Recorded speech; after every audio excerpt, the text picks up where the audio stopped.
Good afternoon, everyone. I'm Linda Dixon from the Lexington Veterans Association, and I'm happy to welcome you to a presentation of They Were Good Soldiers, African Americans serving in the Continental Army, 1775 to 1783. And it's my pleasure to introduce our speaker, John Rees. John Rees grew up just a few miles from where General George Washington crossed the Delaware to defeat a Hessian force in what turned out to be a turning point in the American Revolution. His lifelong interest in military history began in earnest in 1985, when he began to research and publish a series of monographs about the mundane details in the life of a soldier. Wagons, transport, cooking utensils, food, watercraft, and conscription. For 10 years, he wrote a column on military food. As a reenactor, he has truly lived the life of a revolutionary soldier. He's constructed earthworks and field kitchens, slept outdoors in all kinds of weather, and gone on long-distance marches, all of which have given him valuable insights and greatly contributed to his writing. Now, John's book came about when a British publisher, impressed with his prior work on African Americans in the Continental Army, invited him to write a book on the topic. It was published in 2019 to many excellent reviews. So, please welcome John Rees. Linda, that was a really kind introduction, and I really appreciate it. And I'm also really happy to be here too. Thanks so much for the invite. In a relatively short span of time, I hope to give some idea of African Americans' experiences as Continental Army soldiers. Along the way, I'll share the stories of several individuals, take a look at how soldiers of color were treated, and tie it all together with some insights into their numbers. I'll close with a portion of the only known still existing letter written by a Revolutionary Black soldier to his wife. Now, the Revolutionary Army, the Continental Army, and the militia were integrated. But before I go into the main portion of my talk, I want to mention two of the three largely all Black regiments that served in the war for the Revolution. So there were segregated regiments. I'll speak of the third, the American 1st Rhode Island Regiment, later in my talk. Let's see. There we go. Oop. I just have to share a screen. I forgot to do that. Okay. This is actually an 1845 painting of an incident at the Battle of Cowpens. And as you can see, it does show, it's a true life incident, and it shows an African-American bugler saving William Washington's life during the battle.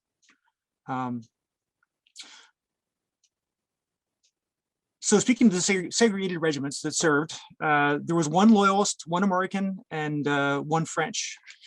The earliest was the Loyalist Ethiopian Regiment, formed in 1775 with freed slaves, mostly from Virginia, by Royal Governor John Murray, Earl of Dunmore. It was disbanded after 1 year's service. 6 months later, in March 1777, British Commander-in-Chief Sir William Howe directed that all Negroes, mulattoes, and other improper persons who have been admitted into the Loyalist Corps be immediately discharged.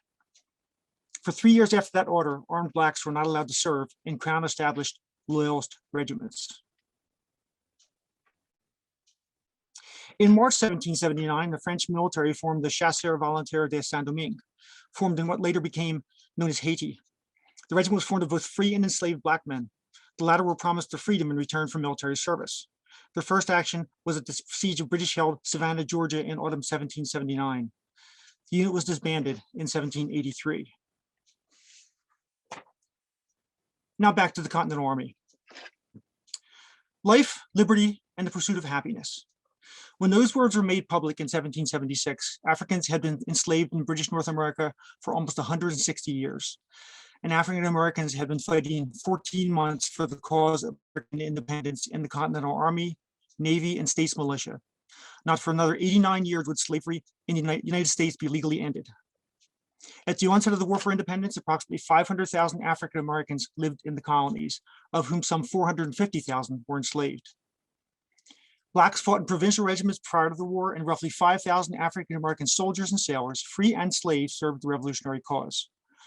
While accurate numbers are hard to come by, the American population at the time was approximately some 2.1 million. Free blacks comprised 2.4% of the overall population, and slaves formed 21.5%. Now let's discuss Black soldiers' motivation for joining the Continental Army and their treatment while serving. The reasons largely mirror those of their fellow white and Indian soldiers. Many fought for national independence and hoped for opportunities in the new country.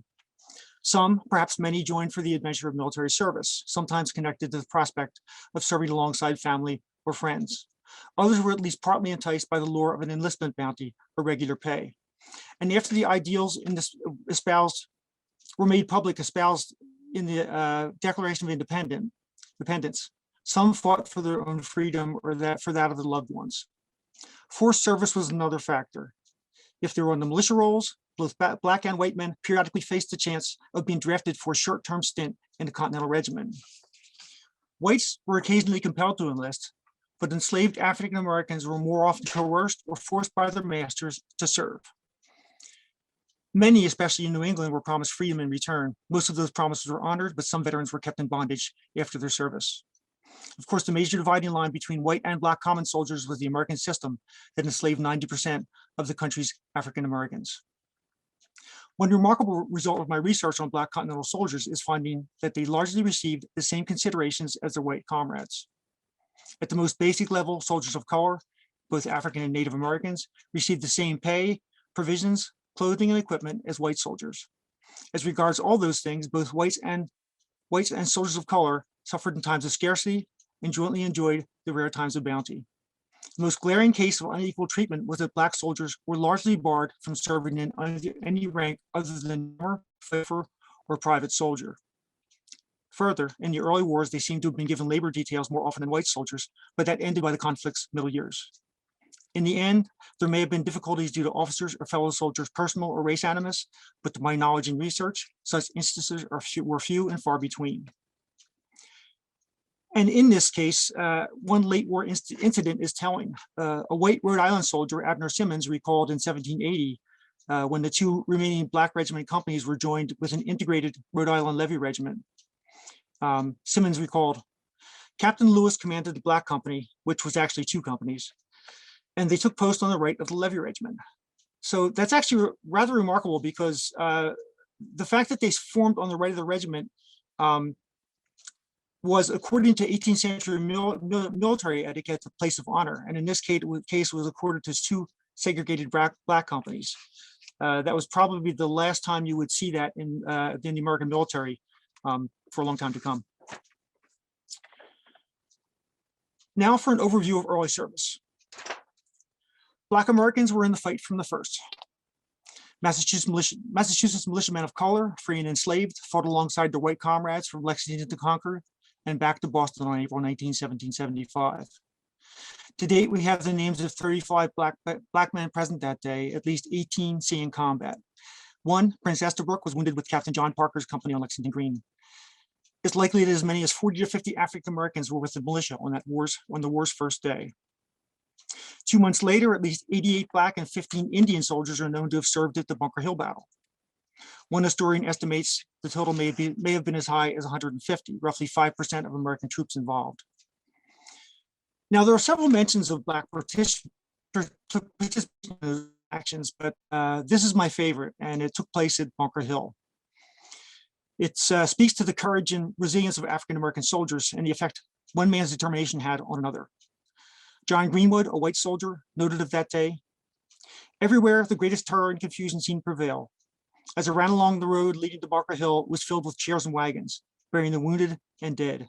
Never having beheld such a sight before, I felt very much frightened. I could positively feel my hair stand on end. Just as I came near the place, a Negro man, wounded in the back of his neck, passed me, and the collar being open and he not having anything on except a shirt and trousers. I saw the wound quite plainly and the blood running down his back. I asked him if it hurt much. He said no, that he was only going to get a bandage put on it and meant to return. You cannot conceive what encouragement this immediately gave me. I began to feel brave and like a soldier from that moment, and fear never troubled me afterward during the whole war. Now, despite their proven ability, African Americans were early on deemed unfit for continental service. A May 1775 Massachusetts provincial resolution noted that no slaves be admitted into this army upon any consideration whatever.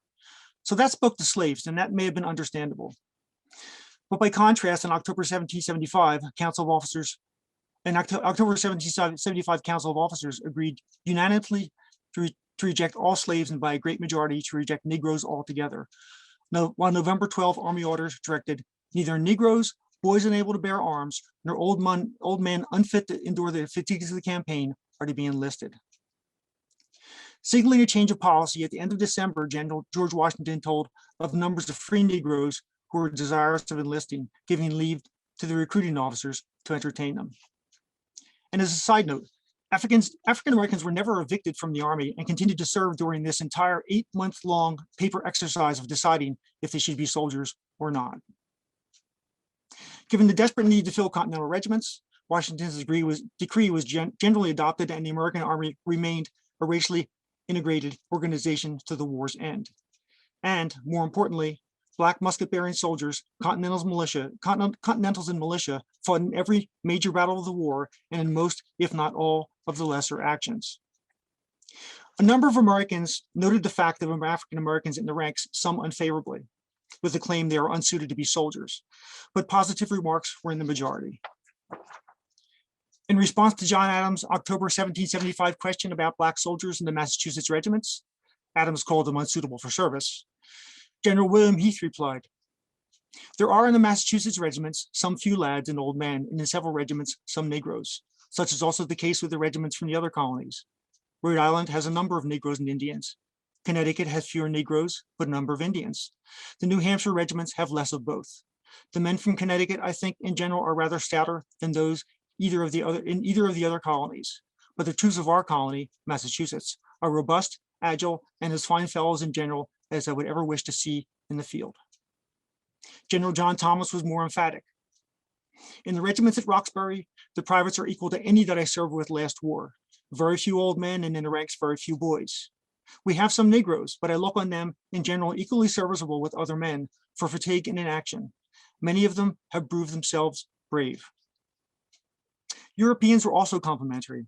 In December 1777, a German officer wrote of the American Revolutionary Forces, "The Negro can take the field in his master's place. Hence you never see a regiment in which there are not a lot of Negroes, and there are well-built, strong, husky fellows among them."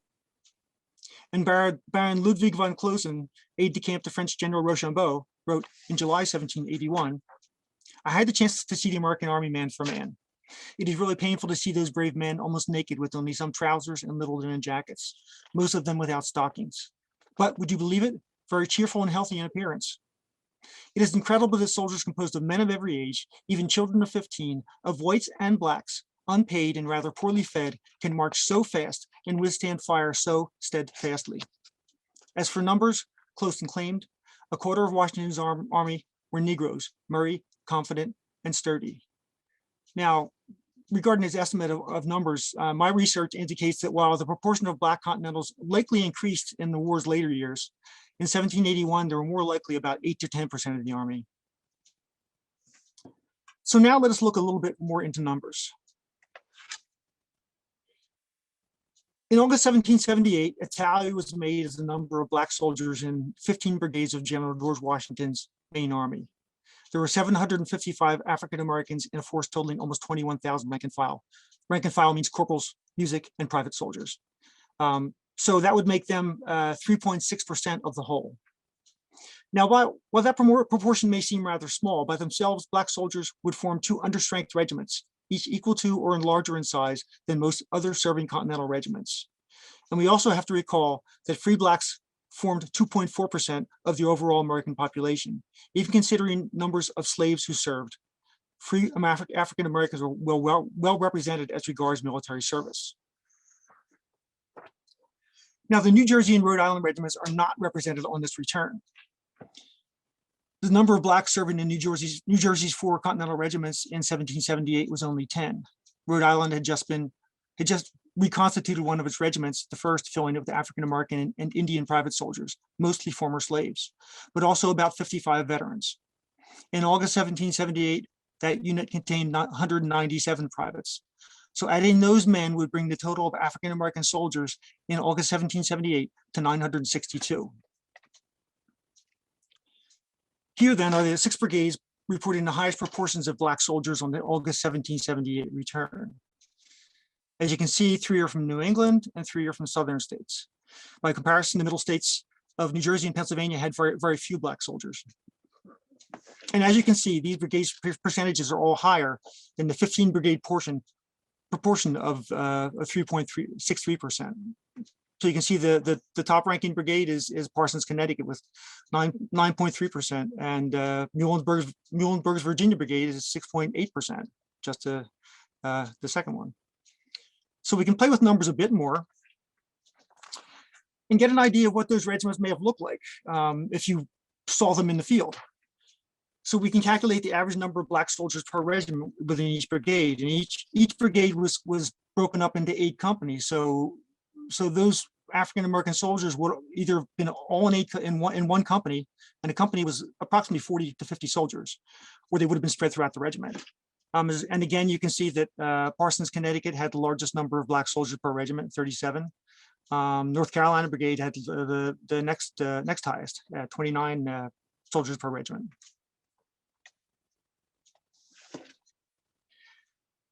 So here we have a modern image of a single company of Henley's additional regiment in 1779. It's a good representation of how many Continental companies would have appeared, with some having a few more black soldiers and others none at all. Now to reiterate, the proportion of African American soldiers may be considered rather small, but it's not as important as their mere presence in mixed regiments. One reason is the equation of military service with citizenship, a concept that continued into the mid-19th century. And more importantly, foreign officers and others likely considered African Americans serving alongside white soldiers as a radical revolutionary statement, almost on a par with the Declaration of Independence and taking up arms against the King's army. It may have been an unintentional and to some an unwelcome political statement, but it was just as powerful as the purposeful and just as pragmatic arming of blacks during the 1860s American Civil War.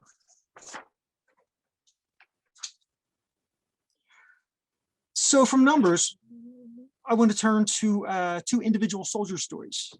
These come from veterans' 19th century pension narratives, which historian John C. Dan called one of the largest oral history projects ever undertaken. And my book, They Were Good Soldiers, is actually centered on African American pension depositions. So you can actually hear the soldiers or people who knew them speak in their own words. Jacob Francis was born in New Jersey and eventually served in a Massachusetts Continental Regiment for 1 year, and then in the New Jersey Militia from 1777 to the war's end. Francis was born in January 1754 and testified, "When I was of age, I was bound as an indentured servant, not a slave, but an indentured servant, by my mother, a colored woman, to one Henry Wambow in Amwell, New Jersey. His indenture was sold to 3 other masters, and eventually, at a little over 13 years of age, to Joseph Saxton, who took them to New York, then to an island in the Caribbean, and then back to Salem, Massachusetts, where he is sold one more time, where his indenture was sold one more time. In January 1775, his indenture ended, having served his last master for, according to Francis, 6 years and until I was 21 years of age. Still living in Salem, Massachusetts, Jacob Francis enlisted in autumn 1775 for 1 year in Sergeant's 16th Continental Regiment belonging to Massachusetts. During that term, he served at the Boston Siege and witnessed the battles of Long Island and White Plains. A short time after the fall of Fort Lee on the New Jersey side of the Hudson River, Francis and his comrades marched across New Jersey, crossed the river into Pennsylvania, and then marched down to a camp off from the Delaware River, a few miles below Coriolis Ferry and above Howell's Ferry. We lay there a week or 2. And where he camped is only about 5 minutes from my home in outside New Hope, Pennsylvania. In his pension application, Jacob quite accurately described the 26 December 1776 attack on the Hessians at Trenton, New Jersey. And he testified, and these are his words: We received orders to march, and Christmas night crossed at the Delaware River down to Trenton early in the morning. We entered the west end of the town. General Washington came into the north end of the town. We marched down the street from the River Road into the town to the corner where it crosses the street running out towards the Scotch Road and turned up that street. General Washington was at the head of that street coming down towards us, and some of the Hessians were between us. There we had the fight, and the principal firing was. After about a half an hour, the firing ceased. General Lord Sterling, who was an American general, rode up to Colonel Sargent, and we were ordered to follow him down through the town toward Assunpink Creek and cross the creek onto the north side of it. We were formed in line in view of the Hessians who were paraded on the south side. Being hemmed in, the Hessians surrendered, grounded their arms, and left them there, and marched down to the old ferry below the creek, where they were ferried to the Pennsylvania side of the Delaware. Now, Private Francis soon ended his Continental Army career, being discharged at Trenton soon after the battle. The remainder of Francis's lengthy deposition recounts his militia career. Too long to recount here, he did state, "I always went out when it came to my turn to the end of the war." Now, a side note. In 1789, Jacob Francis struck another small blow for freedom. Former slave Phyllis Duncan testified she was present and saw Mary Francis married to Jacob Francis by Cato Finley.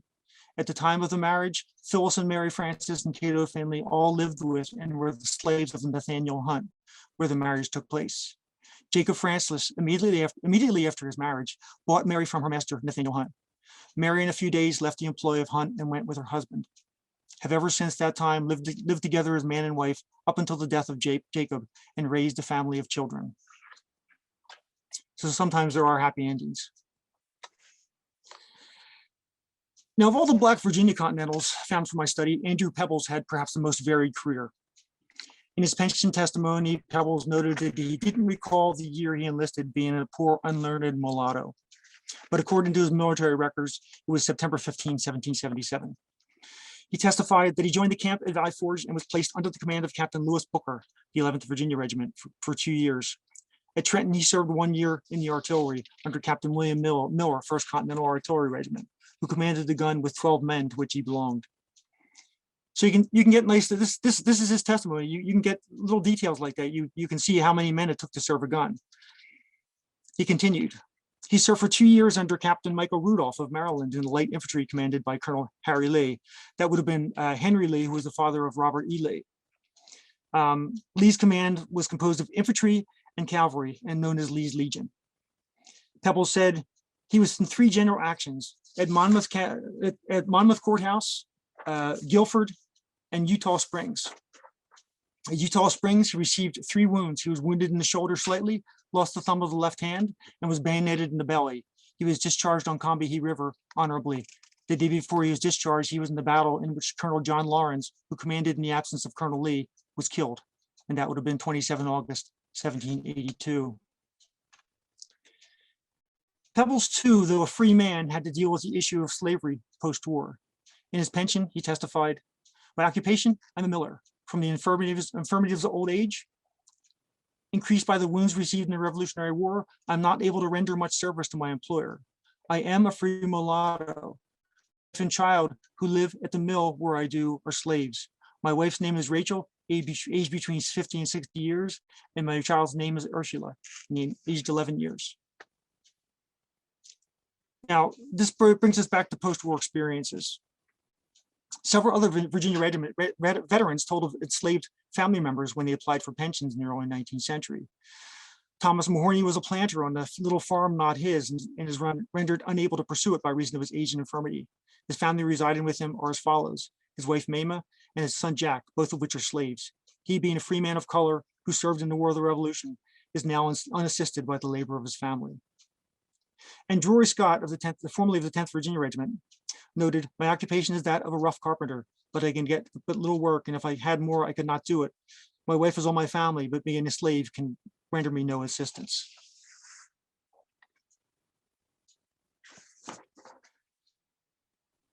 So while the American Army and the American militia were integrated, white soldiers serving alongside Black and Indian soldiers, there was one segregated regiment. The unit most often associated with African-American Revolutionary soldiers is the so-called Black 1st Rhode Island Regiment. In reality, it existed as such only from March 1778 to June 1780, 2 years and 3 months. It never was large enough to form a full regiment, and because of that, never served with Washington's main army until after the unit joined the 2nd Rhode Island in 1781, when they were consolidated to form a single Rhode Island regiment. While a detailed discussion would take too much time, let's have a brief look at events before and soon after the 1st Rhode Island became the only segregated Continental Regiment. Little is certainly known of African American numbers in the 1775 and 1776 Rhode Island regiments, but Massachusetts General William Heath's 1775 letter noted, the regiments of Rhode Island have a number of Negroes and Indians. So even in the first year of their service, they had both Black soldiers and Indian soldiers in their ranks. All the Rhode Island regiments from 1775 through 1777 contained Black soldiers serving alongside their white comrades. With the Continental Army's 1777 rebirth, only the 1st and 2nd Rhode Island regiments remained, recruited with men enlisted or re-enlisted for 3 years or the duration of the war. On October 22, 1777, the 2 Rhode Island regiments, supported by artillery, successfully defended Fort Mercer against a brigade of Hessian troops. Again in 1777, I want to reiterate, the 1st and 2nd Rhode Island regiments were integrated. 5 days after that battle, the 2 regiments numbered 369 musicians and privates. That total included 65 African-American soldiers. Black soldiers amounted to 17.5% of rank and file strength, far larger than any proportion, than any brigade proportion or the armed proportion on the August 1778 return. I think the highest return percentage on the return was about 9.5%.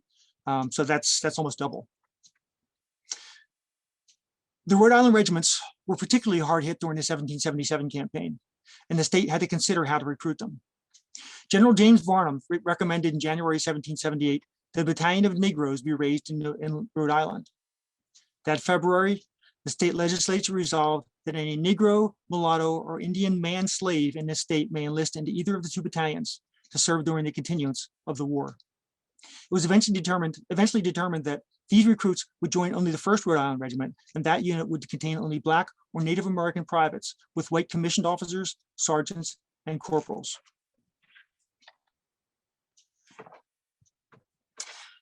Governor Nicholas Cook noted in late February, the number of slaves in this state, Rhode Island, is not great, but it is generally thought that 300 and upwards will be enlisted. Any slaves accepted received their freedom immediately, and their owners were remunerated. Unpopular with many residents, in early May, the legislature set a June 10, 1778 cutoff date for slave recruiting, though free Blacks could continue to enlist. Despite Governor Cook's assurances, at best less than 150 previously enslaved African Americans ever joined the 1st Regiment, and was never able to form a full battalion for service with Washington's army. While the 1st Rhode Island Command Staff was recruiting slaves in their home state, the regiment's enlisted personnel remaining at Valley Forge were incorporated into the 2nd Regiment. At the same time, the veteran Black soldiers from both regiments were formed into a single segregated company under Captain Thomas Arnold. Arnold's company, about 55 men by spring 1778, belonged to the absent 1st Regiment, but while with the main army, fielded with Colonel Israel Angle's 2nd Rhode Island. When Washington's forces confronted the British at the June 28, 1778 Battle of Monmouth, Captain Arnold's Black Company marched to Monmouth Courthouse with Varnum's brigade and Major General Charles Lee's advance force. Early in the action, having attacked the British rear guard, Lee's men retreated in the face of superior forces, withdrawing towards General Washington's marching troops. Meeting the main army's van, General Lee encountered Washington, who placed Lee in charge of an ad hoc holding action. Lieutenant Colonel Jeremiah Olney described the Rhode Island troops during this ensuing defense, and this did include the Black Company. After retiring somewhat more than a mile, General Varnum's brigade was ordered to halt and formed by a cross fence to cover 2 pieces of artillery. Now, if anybody has not had the chance to visit Monmouth Battlefield in New Jersey, I really recommend you do that. It's portions of it are largely pristine, and you can actually go to the spot where this action took place. We there exchanged about 10 rounds and were then obliged to retire with considerable loss, but not until the enemy had outflanked us and advanced with charged bayonets to the fence by which we had formed. Our brigade suffered more than any that was engaged. The enemy did not pursue us far in our retreat, observing our army formed on the heights in our rear. Now, I have to reiterate that this is the first action by a segregated, an all-black unit in American history. About 2 months later, the entire Black Regiment would fight at the Battle of Rhode Island, but this preceded that. Captain Arnold's leg was amputated as a result of his wound in that action. And one of Arnold's men, Richard Rhodes, related in the 19th century, he's very crippled in one arm in consequence of a wound received at the Battle of Monmouth. And he continued, he was born in Africa, brought to this country and sold as a slave, and enlisted in the Black Regiment to obtain his freedom. Arnold's company joined the 1st Rhode Island in July 1778.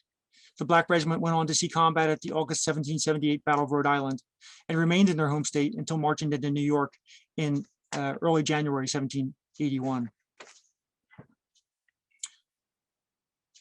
So just with this, we can see numbers of Black soldiers in the Rhode Island regiments. At the top, we have what we already spoke of, the 65 Black soldiers at the Battle of Fort Mercer in 1777, when the unit was still integrated. Going on from there, you can see that in August 1778, when the 1st Rhode Island was formed, having only black private soldiers and Indian private soldiers. In August 1778, this is actually a bit messed up. It should be 188 188 Black soldiers, plus 5 Indians and 4 with mixed Indian African blood. The numbers went down from there. So from approximately 197 in August 1778, by September 1779, the unit had 147 soldiers of color. In June 1780, only 124, at which point it was basically disbanded and formed into two large companies and attached to another unit. In 1781, it was consolidated with the 2nd Rhode Island to form a single Rhode Island regiment. By September 1781, those 2 large companies in the Rhode Island Regiment, and there were 2 large Black companies, all the rest of the companies were white soldiers. They numbered 108 privates. So adding Black musicians and soldiers on duty time, the soldiers of color in the 1781 Rhode Island Regiment comprised 29% of the regiment, much larger than the October 1777 percentage. And I will speak about women a little bit later. At that time, each of those 2 Black companies had 2 women with them on the muster rolls. And those women would have followed the regiment and done washing for the soldiers. Not cooking, but washing. Now, before we move on, I just want to talk a little bit more about this unit. The segregated 1st Rhode Island Regiment was an outlier, an experiment born of necessity in an army of integrated units. The experiment was largely unsuccessful, but through no fault of its own. The fact that the regiment remained seriously under strength for the entire term of its existence was largely due to the legislature cutting off slave enlistment only 4 months after it had begun. Still, in the 19th century, the Black Regiment became a symbol, an example of African-American ability as soldiers, and was seen by many as the precursor to the United States colored regiments that were formed for our American Civil War. So next, I want to look at how slavery could affect free Blacks during the war. We've seen how it affected them after the war, and that even serving soldiers were not immune to that threat. A late war soldier-civilian confrontation emphasizes the perils Black soldiers were exposed to even from their fellow revolutionaries. Free Black Fortune Stoddard began his military career with the integrated Rhode Island 1786 months State Battalion. Re-enlisting in the 1781 Rhode Island Regiment, that December after the Yorktown siege, he and a number of other Rhode Island soldiers were quartered on the 1st floor of a home at Head of Elk, Maryland. Upstairs, a group of seamen were celebrating. Inebriated, their captain, James Cunningham, descended to the 1st floor and commenced abusing the soldiers, particularly Stoddard, who he assaulted with his fists and a small round chair. Private Stoddard called on the captain to cease, and at that point, Connecticut Captain Ebenezer Wales entered and confronted Cunningham, who in turn threatened Wales. Wales then had the seaman ousted at the point of the bayonet. Cunningham and his men returned the next day and demanded alcohol from the homeowner, which she refused. The sound of breaking furniture drew two unarmed Rhode Islanders upstairs. One was knocked to the floor, and Benjamin Blanchard, a white private. So we can see here that we had black soldiers and white soldiers all in the same house where they resided. Blanchard, a white private, retreated downstairs. When the seamen followed him down, the rest of the soldiers were ready with loaded muskets and fixed bayonets. One white private aimed at Captain Cunningham's chest, but a seaman seized the weapon from the soldier, upon which the captain grabbed it and struck the soldier's head. At this point, Private Stoddard fired, hitting Cunningham in the groin, a wound that proved mortal. Fortune Stoddard was arrested and tried for murder in a Cecil County, Maryland civil court. He was eventually convicted of manslaughter and sentenced to be branded, specifically burnt in the brawn of the left thumb with a hot iron. That being done, Stoddard was still required to pay court costs, but not having the funds to do so, he remained confined. Finally, the county government settled on the solution that he be sold into slavery to pay his debt. Fortunately, the Rhode Island commander brought the case to General Washington's attention, and 8 months after the incident, so 8 months later, and all this time, Stoddard was in prison. The Continental Congress decided that the state of Maryland be requested to discharge from confinement Fortune Stoddard, a soldier belonging to the Rhode Island Regiment, confined for costs accrued in a late prosecution, and charge such costs to the United States in order that the same may be charged to the said soldier and deducted out of his pay. Now, a similar case occurred in April 1781. Rhode Island Private Prince Green was on nighttime guard duty in Providence when he spotted and challenged someone near his post. Calling for the person to halt, not being complied with, Green fired and killed 23-year-old Edward Allen. Green was arrested by civil authorities and charged with murder. Now, the death of a citizen at the hands of a soldier would have reduced a tumult in Providence, but that the soldier was black and his victim white most likely added to the uproar, and it certainly would have done so in the 19th century and afterwards. The trial was held in county court 4 days after the shooting, and Prince Green was convicted of manslaughter. His sentence was to receive an M-shaped brand on his hand and to pay all court costs. Green soon returned to his regiment and served to the end of the war. Now, Fortune Stoddard never reappeared on the regiment's muster rolls and was likely confined to the war's end. He did eventually return to Rhode Island and lived in Newport, where he married, raised a family, and by 1805 was working as a chimney sweep. That both Green's and Stoddard's murder charges resulted in manslaughter convictions that did not require confinement speaks to fairness in the jury's deliberations. Again, fairness you would have not have seen in the 19th century or even in most of the 20th century. Fairness, despite the then common but to us barbaric sentence of branding. The most telling and horrifying result is the Cecil County government's suggestion that Fortune Stoddard be sold into slavery to pay the court costs. Beyond any other opinions on the matter, no white soldier could be subjected to the same solution.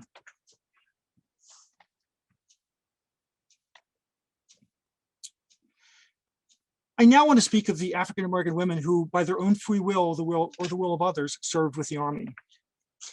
And to correct the popular idea of Army women, black and white, they were by and large respectable and respected. Any women who were not long tolerated.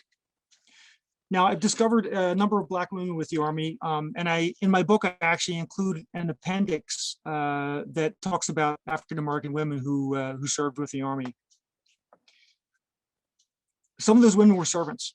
One of them was Hannah Till, who served in General Washington's military household for most of the war. She gave birth to a son at Valley Forge. Another was Sarah, a slave who stole herself and her son and joined the 1st Maryland Regiment for several months in 1778. But I want to focus on one woman, Judith Lines, and read a portion of the only known surviving letter written home by a black soldier during the war, published for the first time in They Were Good Soldiers.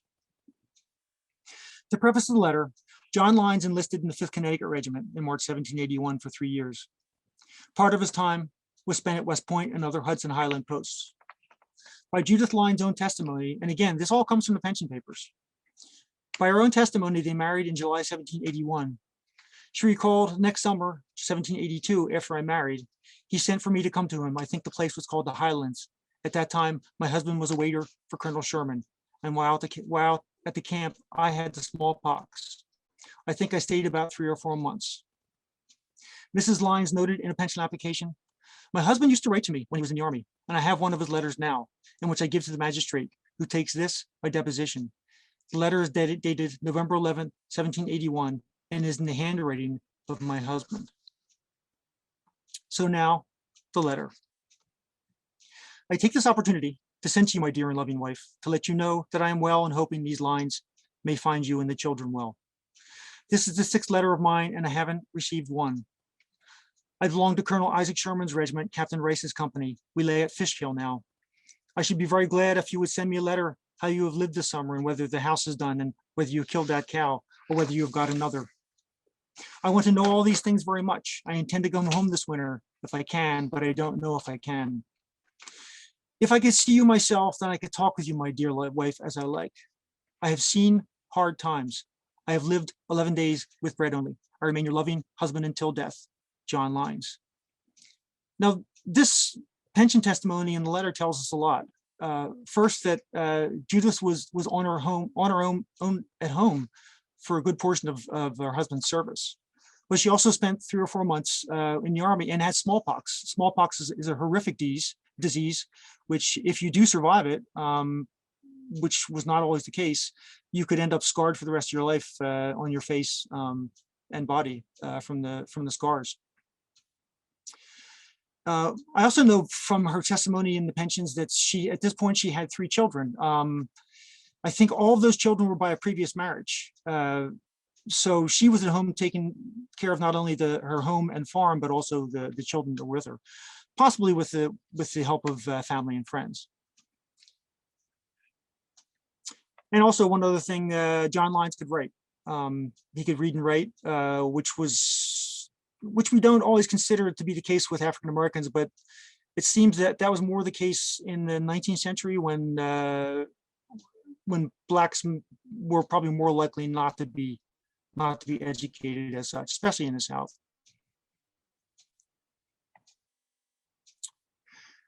Now, Lines and his wife Judith and other veterans returned home to a changed and changing nation. Despite the waning of Northern slavery, with the ratification of the 1789 United States Constitution and boosted by the 1794 Cotton Gin Patent, Black bondage was cemented as a political and economic fact, and detrimental racial attitudes hardened before, but more especially after 1800. 35 years after the war, Black Revolutionary veterans, along with their white comrades, were eligible for service pensions. But even in that system, they experienced the effect of increasing bias.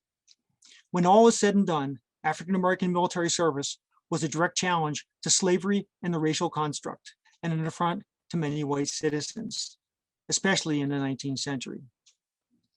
Still, Black Americans continued to fight for their nation, as 81-year-old Judith Lines related in 1837. She testified, "My youngest son died of a wound received in the last war," which would have been the War of 1812. "His name was Benjamin. The wound was received at the Battle of Chippewa, which took place on July 5th, 1814.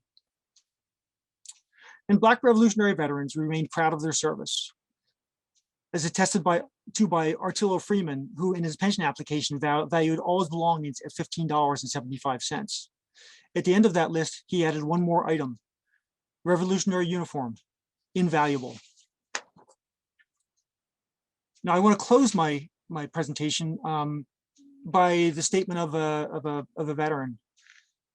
Former Private Henry Hallowell, a white 5th Massachusetts Regiment veteran, gave the simple but fitting tribute to the African-American soldiers, free and slave, who served the revolutionary cause in a number of roles.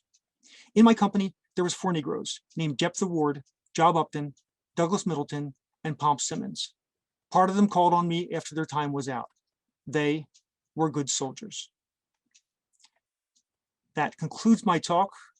But I do want to let you know that I have some online resources. At the top, you can see it's a file that actually contains online articles about African Americans in the war on both sides, American and British. In the center, it's a link to a list of my articles, and again, including many online articles. And at the end, if you have a question, you can just email me, and I'd be happy to answer any questions. And I do want to say that my book is available on Amazon. It's also available via Casemate Publishing, which is my US distributor. And I talked to Linda. Linda made the suggestion. I'm going to sign some book plates. So if anybody does order my book, I'll send the book plates to Linda, and you can have those signatures for your book. That should do it. I appreciate the time. Thank you. Well, John, you've well, can you unshare your screen, John? Yes, yep, I can. Okay. Wait a minute, here we go. There we go. Great. Well, you've given us a lot of information to digest and to consider. Thank you so much. You're welcome. All right, it's time for Q&A, folks. So while everybody is thinking of what question to ask you, there was one that struck me very much during your talk. So I'm going to start off with one, if that's all right. Sure, of course. You mentioned that taking up arms, from the point of view to have Blacks actually take up arms and fight for independence, had the same impact, maybe nationally and even internationally, as the Declaration of Independence did. That it was that much of a major statement. Mm-hmm. And I hadn't thought about it that way before. Can you just speak a little more about that? A lot of people look on the revolution as a conservative revolution, and in some ways it was, but there was a real radical element to it. And there were revolutionary veterans that remained radical into the 19th century. They continued to push those ideals of life, liberty, and the pursuit of happiness for everyone. So during the war, to see Black men serving in the ranks alongside white soldiers would have been a really it might have been it was a shocking sight. It was a shocking sight to some Pennsylvania officers, especially.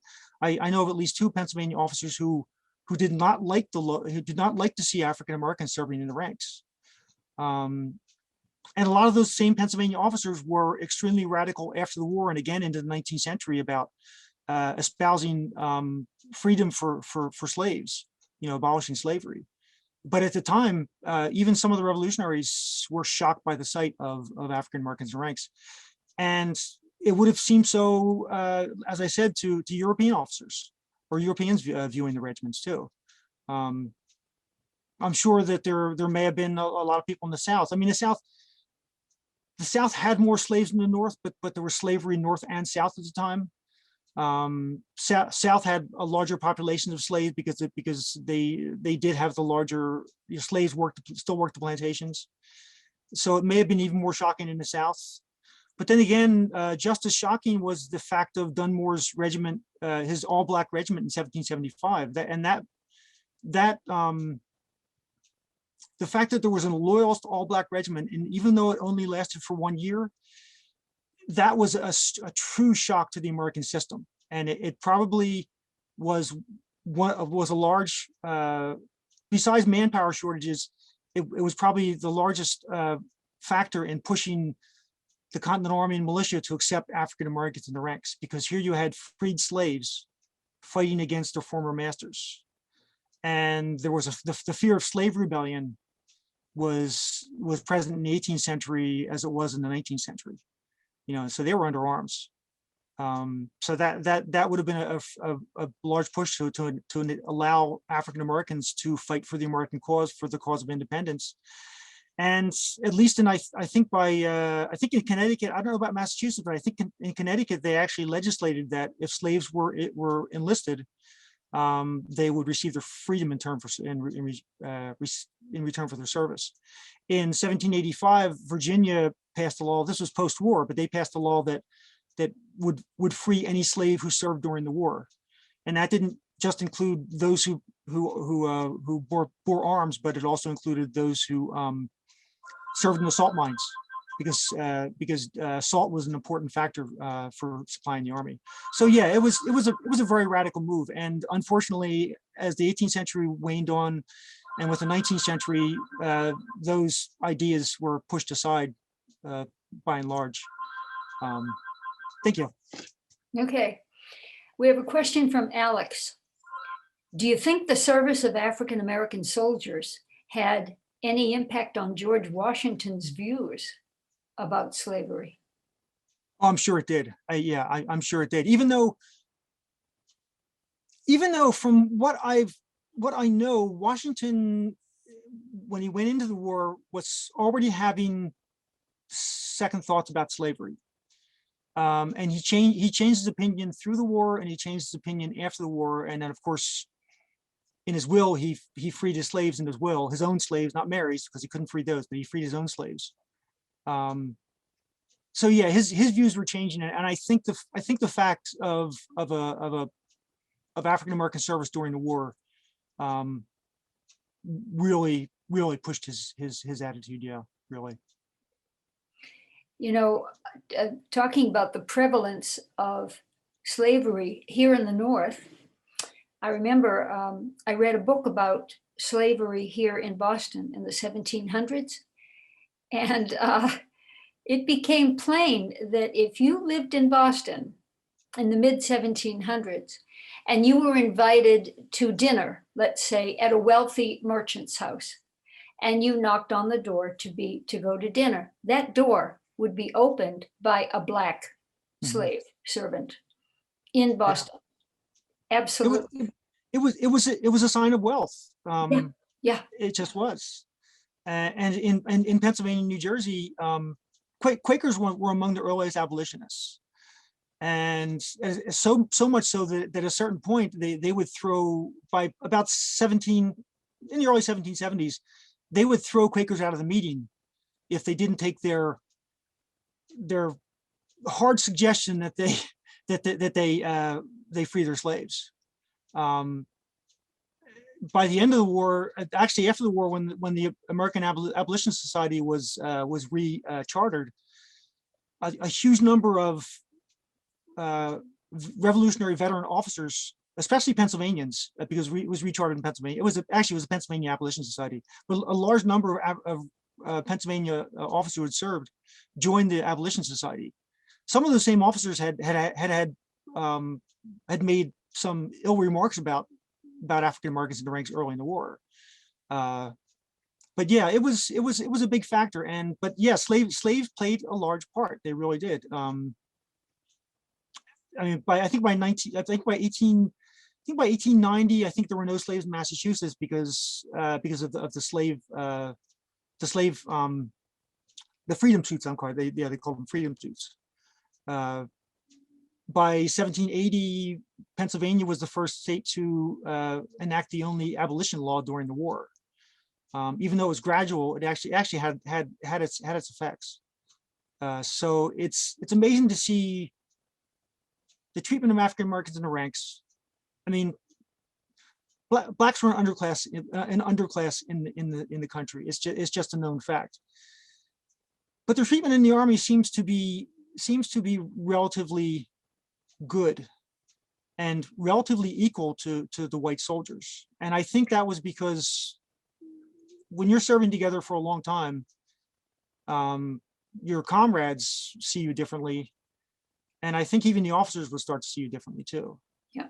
Plus as a soldier, you're the property of the federal government, or at least the state government at that time. Well, that is a good segue into our next question. I remember in our earlier conversation, John, you told me that this equality of treatment extended into the War of 1812. And it was only at the end of the War of 1812 that Black soldiers were treated differently. So A.J. Wyman has a question about Black service in the War of 1812. Were African-American soldiers in that war given their freedom if they served in the war? That I don't know of, because I haven't looked into it that much. I don't think it was as much of a factor. There were any African Americans serving in U.S. regiments, and I concentrate on U.S. regiments. I don't know the militia laws at the time, but there were several New England U.S. regiments or U.S. regiments raised in New England that had Black soldiers in the ranks. But I don't know whether they probably did not allow slaves. They only allowed freedmen, free blacks into the ranks. And I don't know. I also don't know, and I'd like to find out. I don't know if there's any specific order saying that blacks will not serve in the U.S. Army anymore. But following the War of 1812, it did not happen. Now, with the Navy, up until the Civil War, and probably not well, and even after the Civil War, African Americans served in the Navy from the 18th century all the way through to the 20th century. It's just that by 1899 is when they allowed African Americans to serve only in certain positions. Before that, they could serve as seamen. They could serve as in pretty much any position. So the attitudes did affect the U.S. Navy, but the Navy is interesting because it remained integrated through the entire 19th century and into the 20th century. Okay. So another tidbit that intrigued me, your story about the white soldier John Greenwood at Bunker Hill, Mm-hmm. and interacting with the black soldier with the wound in his neck and the blood streaming down his neck, and not being afraid, and saying that from that point on, fear never troubled me. So he certainly was a role model for him. So Yes. that led me. Did you find anything in your research? Was there any reviews of overall the performance in battle, the heroism or lack thereof of black soldiers, or did they perform average just like every other soldier? They performed just like every other soldier, which God forbid, they are human beings.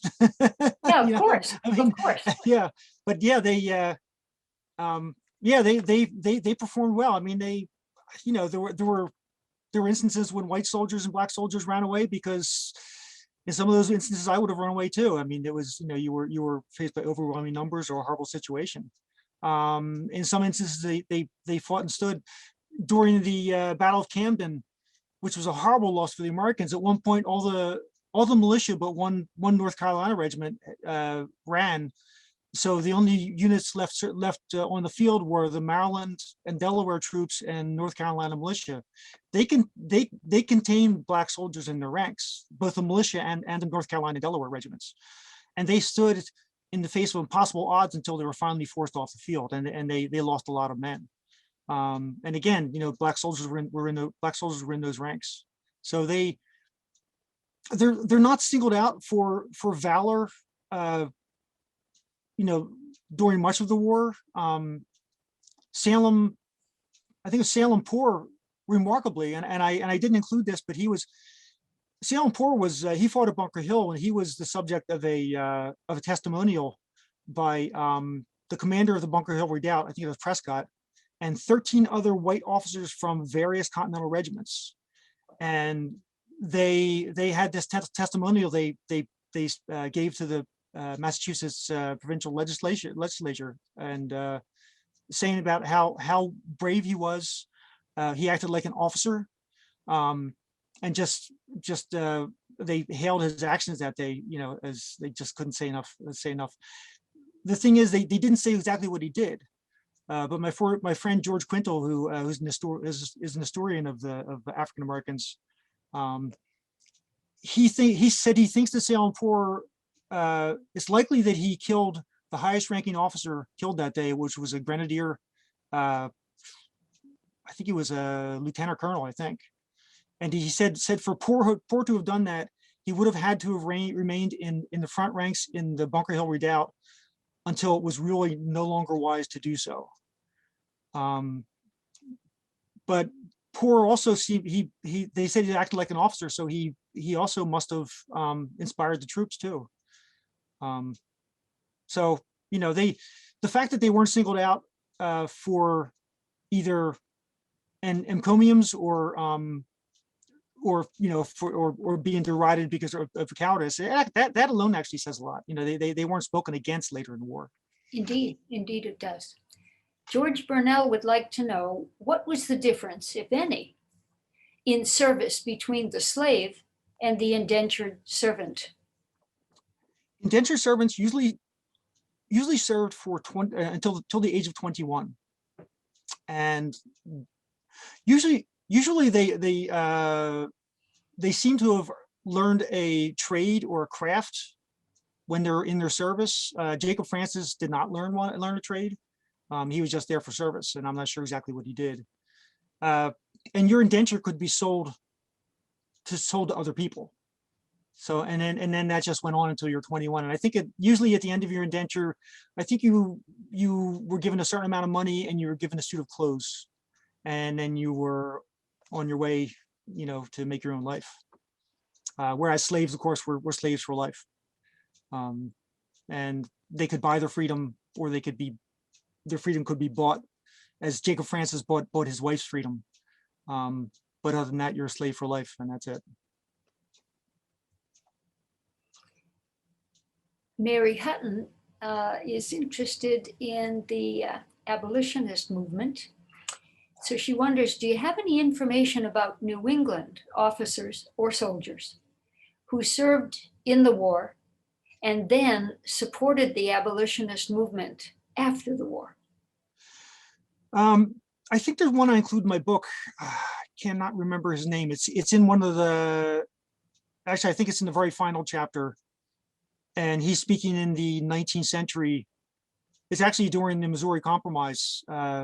He's vehemently anti-slavery, and this is in 1820. Actually, maybe 1819 when they were actually debating the Missouri Compromise. Unfortunately, I don't have any other names that I go by, but the New England regiments were either notorious or just well known for early on having mixed regiments. Whereas if you look at that 1778 return of the Army, one Pennsylvania brigade had no African Americans in it, and the other Pennsylvania brigade only had 2. So they had very, very few. The middle states were notorious in my mind for having very few African Americans in the ranks. Whereas New England and surprisingly enough to a lot of people, the South had quite a few African Americans in the ranks. Okay.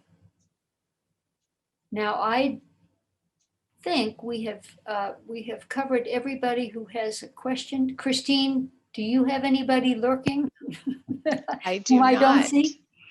I do not see any raised hands, and you covered everything in chat and Q&A. Now, folks, this is your last opportunity to ask John a question. If you've been thinking about it and haven't done it yet, do it now, please. And again, if you can't think of anything right now, if something comes up later, you can always email me. Yes, John has very kindly happy to answer. provided his email, which we appreciate very much. Well, okay. John, we want to thank you very much for kicking off our Patriots Day extravaganza. Well, thank you. We have a Zoom seminar on women in the Revolution coming up. And then we have another Zoom seminar with reenactors portraying actual people who were there, who witnessed the events of April 19, soldiers, the Minutemen, the British, the Loyalists, the wives, the mothers, the clergy, and we're going to share all their actual memories through reenactments. But you started it all. Well, and that's nice. we're very grateful to you. Thank you for a wonderful job. Well, thank you so much. Thank you very much, John. Oh, you're welcome. It was great to be here. I really enjoyed it. And it was great to get to know you. So thank you, folks. Thank you, everybody, for joining us for a wonderful program. Please enjoy the many festivities of Patriots Day. It's a great time of year to be in Lexington. And we will see you next month. Thank you for joining in, and good afternoon.